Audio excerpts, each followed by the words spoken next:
Hello, gentle viewer, and welcome to A Second Look, a Dungeons & Dragons fantasy channel where we discuss world building, role-playing, and character development by examining them from a different perspective.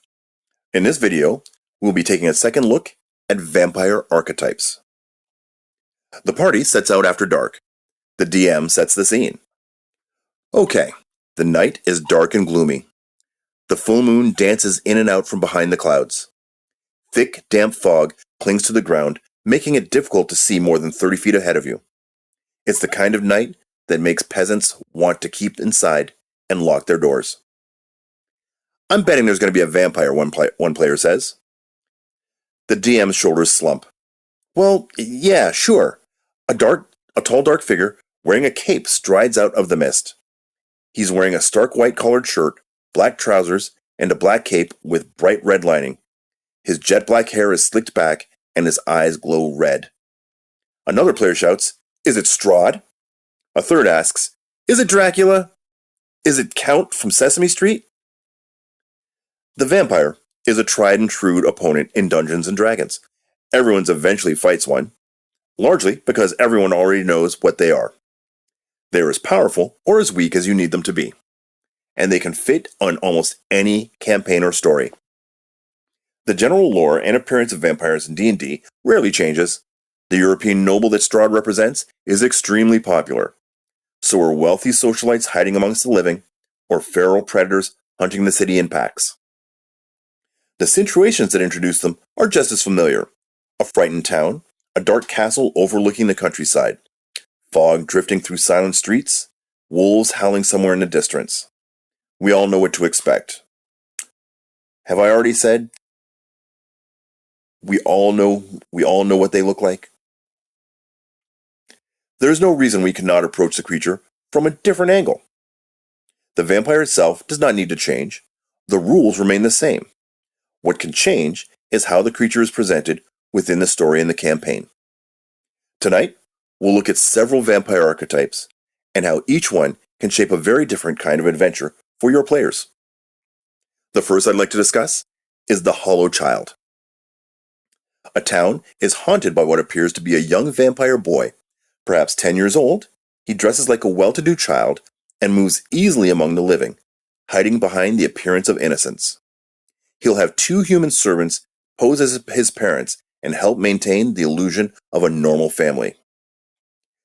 This dark creature recruits servants by exploiting their grief. It often targets parents who have lost a child, often because the Hollow Child himself has killed the child. It offers those parents the illusion of family restored, slowly drawing them into its service. In time, they will begin finding victims for the creature and carrying out its will until they're no longer able to do so. Their final act, falling to their knees and offering their own throat for the Hollow Child to rip open. The Hollow Child exists almost entirely in secret, rarely exposing itself to the outside world, except when dealing with other children. It befriends those children who appear vulnerable, sometimes feeding on them later, sometimes grooming them into loyal servants, often using those children to lead other children to their doom in its lair. While the Hollow Child lacks the power of a full adult vampire and cannot create new vampires itself, it still possesses supernatural speed and strength. It can also share a portion of that strength with its servants by allowing them to drink small amounts of its own blood. Most Hollow children are decades, if not centuries old. They are children in form only. Beneath that disguise is a vile creature, often driven mad by isolation, resentment, and loneliness. Other vampires avoid them whenever possible. When one does encounter a Hollow Child, it often destroys it. Because of this, the creature lives in constant secrecy. It hides from the hated sun during the day and avoids other creatures of the night as well. Most of its work is carried out by its servants. It rarely leaves its lair. A Hollow Child may command 2 to 6 human henchmen at any time. It is also exceptionally skilled at charming its victims. Despite its appearance, it is an ancient predator, only wearing the body of the child. The party may encounter a Hollow Child in several ways. They might discover one of its servants searching for victims. investigate a series of disappearances, or meet the creature directly while it poses as a lost child wandering the streets at night. Even more horrific, a child the party knows may have befriended the hollow child unknowingly and is in this creature's sights. Encounters with a hollow child often become investigative horror stories rather than straightforward battles. When the truth is finally uncovered, the party may find that the monster they are hunting is not hiding in a castle or graveyard. It may be sitting quietly in a small bedroom, surrounded by toys and looking up at them with frightened eyes. Sometimes the most dangerous creature in the night is the one you thought that you were fighting to protect. The next archetype is what I call the holy vampire. This vampire attempts to control an entire community through the local church. It may pose as a priest, a prophet, or some other respected religious authority. Through sermons and miracles, it slowly earns the trust of the town and the community. The truth behind these miracles may vary. The religion itself may be a fraud. The vampire may secretly serve a demon lord or dark power. Perhaps the creature truly was a priest in life and continues to pretend to serve the same god. However, this god will have abandoned the priest in its undeath. Whatever the origin, the holy vampire occupies a public position of trust, making it especially dangerous. In the short term, the vampire must maintain its disguise and avoid discovery. Over time, it may begin using its influence to control the town more openly. It might convert the population to the worship of some fiendish power. It might build political authority in the region while quietly feeding on those who trust it. In extreme cases, it may even attempt to turn the entire town into vampires. Of course, this is an unstable strategy. It destroys the local population and all but guarantees that the situation will eventually draw outside attention. When a vampire attempts it, the goal is usually to create an army for some secondary reason. Or perhaps the creature has simply gone mad. The holy vampire often maintains a large network of followers. Some know the truth, others believe they are actually serving their faith. When the party finally encounters the truth, they may discover that the vampire has no need to hunt. Every week, the townsfolk gather willingly. They listen to sermons, seek guidance, kneel in prayer, offering their own blood to keep the vampire content. The vampire's victims come to it freely, and when the party attempts to destroy the creature, they may discover that the entire town has risen against them, believing that they are about to murder the holiest man they ever knew.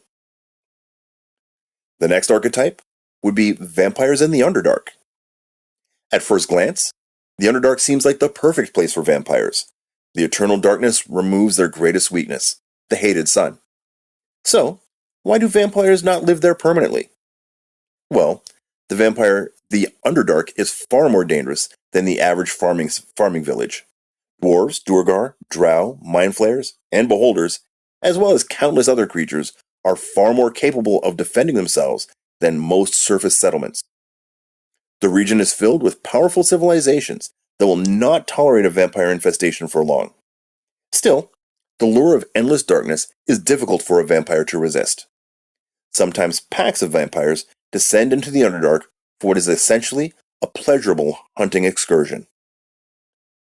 They may spend several weeks terrorizing remote settlements, mines, or trading outposts. They'll strike without warning, terrorize the town, then vanish into the tunnels, never to return again. To the inhabitants of the Underdark, it may seem as the attackers never sleep, for in truth, there is no need.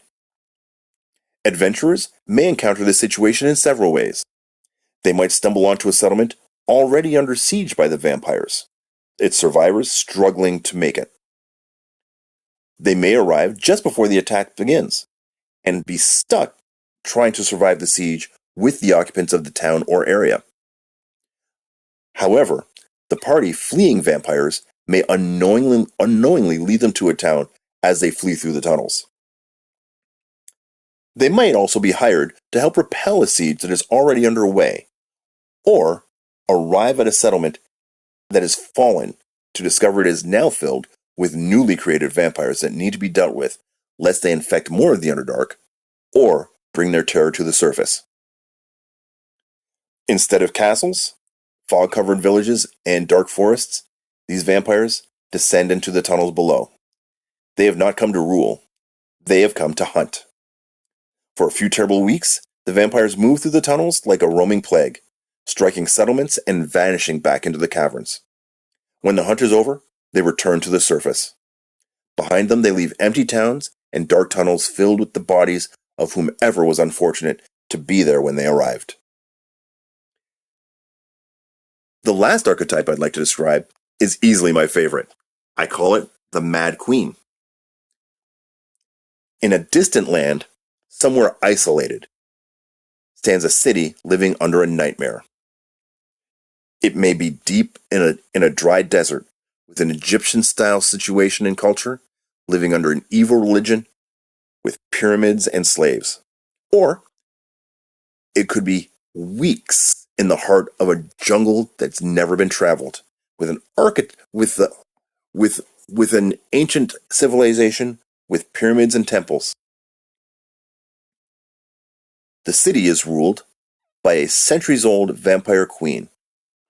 The human population survives in poverty and ignorance, little better than slaves. This queen appears to be a decrepit ancient woman draped in gold and jewels.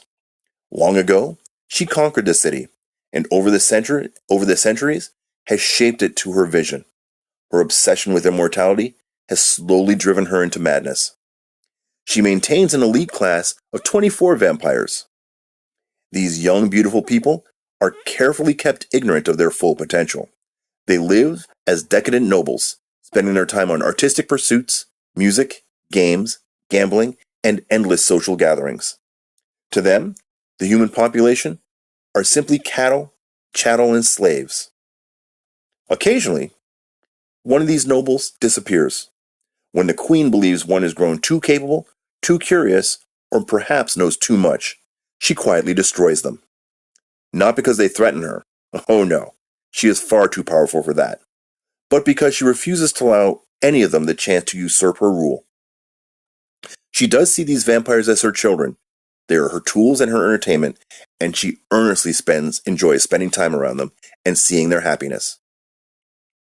The human population, however, is deliberately kept weak. Education is forbidden, literacy, a literal death sentence, and weapons are outlawed. However, when the need comes to replace a vampire, she will pick one special human and turn them. Order is enforced in the city by a terrifying guard of 500 minotaurs. These creatures are utterly loyal to the queen and live far better than the humans they control. Typically armed with spears, maces, and crushing battle axe, they crush rebellion under hoof long before it can ever begin. Adventurers may encounter the city by accident, wandering through the deserts or the jungles. Perhaps they're hired to infiltrate it, or they arrive while tracking the vampires responsible for its rule. When they do arrive, they quickly learn one unsettling fact. Everyone knows the queen and the nobles are vampires. No one questions it. She has ruled here for centuries. For the people of the city, there is no memory of life before her reign. She existed in her parents' generation. She existed in their grandparents' generation. There is no memory of time before her, no questioning of living without her. Their vampire god is as known and common and understood as the sun rising in the morning and the moon at night. The creatures itself clearly do not need to change. Neither do the rules. They are vulnerable to sunlight and wooden stakes. What does change is the stories built around vampires. A vampire might be a manipulative child, hiding behind their innocence, a trusted priest guiding a town towards corruption, a pack of hunters roaming the Underdark, or a dark tyrant ruling an entire city through fear. The monster is the same, only the perspective has changed. And sometimes that's all it takes to make a familiar creature feel entirely new. Sometimes the difference between a familiar monster and a completely new one is simply taking a second look. I hope you've enjoyed this video. Please pound that like button, and if you've really enjoyed this, hit the subscribe button. It is very helpful. Thank you for watching, and I will see you in the next video.